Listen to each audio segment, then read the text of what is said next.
करणानंतर आता वळूया पुढच्या बातमीकडे। लाडक्या बहिणींसाठी सर्वात मोठी बातमी आहे। तब्बल 60 लाख लाडक्या बहिणींची नावं योजनेतून बाद करण्यात येण्याची शक्यता आहे।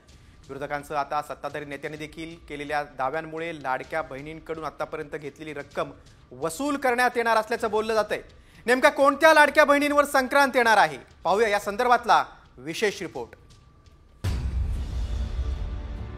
60 लाख लाडक्या बहिणी बाद होणार। नियम मोडणाऱ्या लाडकींकडून वसुली करणार।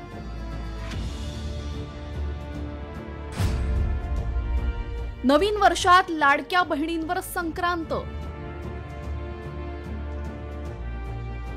आता स्क्रुटिनी झाल्यानंतर पहिल्या टप्प्यामध्ये जवळजवळ 60 लाख भगिनी त्या लाडक्या बहिणीपासून वंचित होणार आहेत, फायद्यापासून वंचित होणार आहेत आणि त्यांना दिलेले पैसे परत घेतले जाणार आहेत। ऐकलात, शिवसेनेचे माजी खासदार विनायक राऊत यांनी केलेल्या या दाव्यामुळे आता लाडक्या बहिणींचं टेन्शन वाढलंय।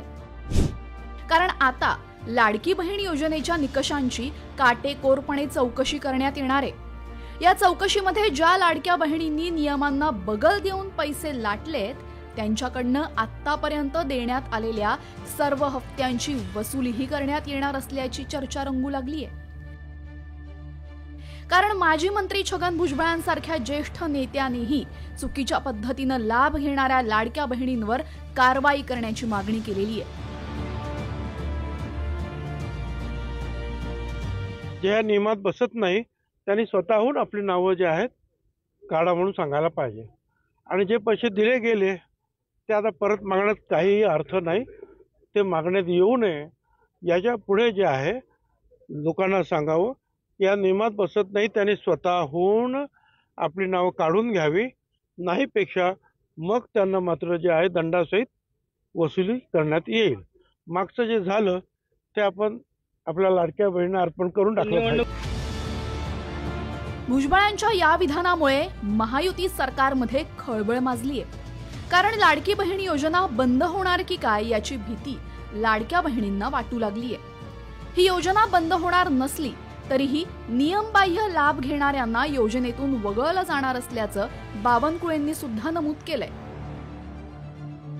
सक्षम महिला जर लाडकी बहीण योजनेचा लाभ घेत असेल तर त्यांच्यावर येणाऱ्या काळात कारवाई केली जाईल असं काल छगन भुजबळ बोलले।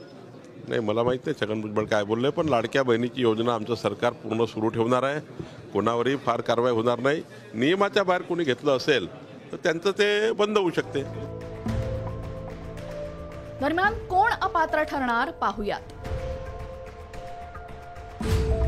2.5 लाखांपेक्षा जास्त उत्पन्न असल्यास अपात्र ठरणार।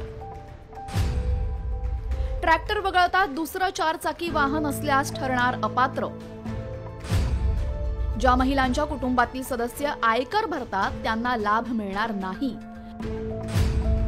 कुटुंबातील सदस्य सरकारी नोकरीला असल्यास अपात्र ठरणार।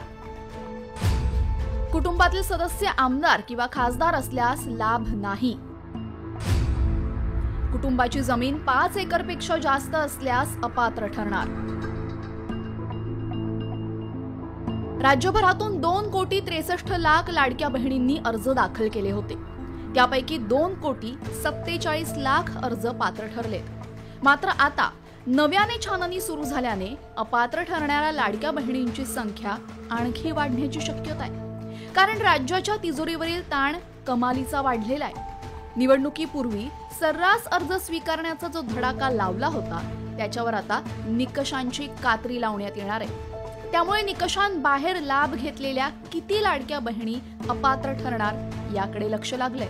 ब्युरो रिपोर्ट, साम टीव्ही।